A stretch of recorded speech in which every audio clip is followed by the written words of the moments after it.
코로나19 4차 대유행의 기세가 꺾이지 않으면서 35일째 하루 1,000명 이상의 신규 환자가 확인됐습니다. 하루 신규 환자가 또다시 1,500명을 넘어선 가운데 정부는 비수도권 지역의 감염 확산을 막기 위해서 수도권 진입휴게소 4곳에 임시 선별검사소를 설치해 이달 말까지 운영하기로 했습니다. 취재기자 연결합니다. 이승훈 기자.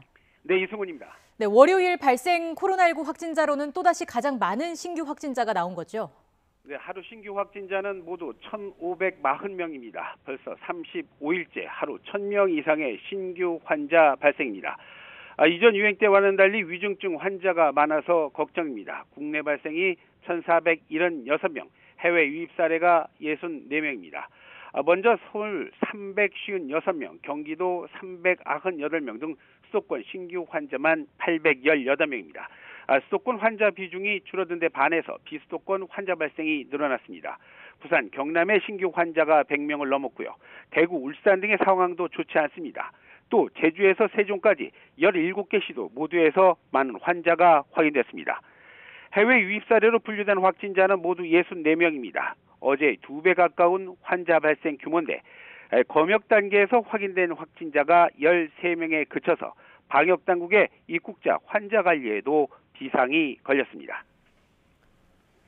네, 이승훈 기자. 앞서 말씀하신 것처럼 요즘 걱정은 지난 3차 대유행 때와 달리 위중증 환자가 많이 늘고 있다는 걸 겁니다. 오늘 또 많은 신규 위중증 환자가 확인됐다면서요? 예, 그렇습니다. 하루 동안 늘어난 위중증 환자 무려 12명입니다. 이에 따라서 현재 관리를 받고 있는 위중증 환자 모두 379명입니다. 위중증 환자가 이렇게 많아지면서 병상 확보 등 우리 의료체계 관리와 역량에도 큰 부담이 되고 있는 상황입니다. 위중증 환자가 늘면서 코로나19로 숨진 사람도 늘었습니다. 하루 동안 9명의 추가 사망자가 나왔습니다. 어제 하루 백신 1차 접종자 43만 명을 넘었습니다. 또 17만 명이 넘는 사람들이 2차까지의 접종을 모두 마쳤습니다. 정부는 일단 4차 대유행이 수도권 밖으로 확산하는 걸 막는데 방역에 역량을 쏟기로 했습니다. 수도권 진입휴게소 4곳에 임시 선별검사소를 곧 설치해서 이달 말까지 운영하기로 했습니다. 휴가철 이동 과정에서 발생할 수 있는 확진자를 조기 발견해서 감염의 확산을 막아보겠다는 건데 효과 여부가 주목됩니다. 자, 이런 가운데 정부가 SK바이오사이언스가 개발하고 있는 코로나19 백신의 임상 3상 시험 계획을 승인했다고요? 식품의약품안전처가 조금 전 공식 브리핑에서 밝힌 내용인데요.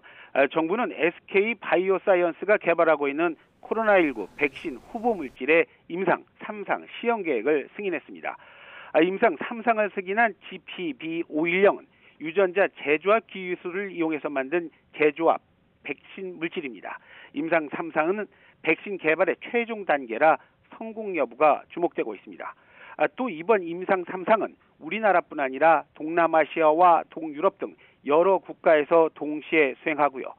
프랑스 제약사에 이어서 세계에서 두 번째로 아스트라제네카 백신과 효과를 비교해 입증하는 이른바 비교 임상 방식이라 더 주목되고 있습니다. 지금까지 YTN 이승훈입니다.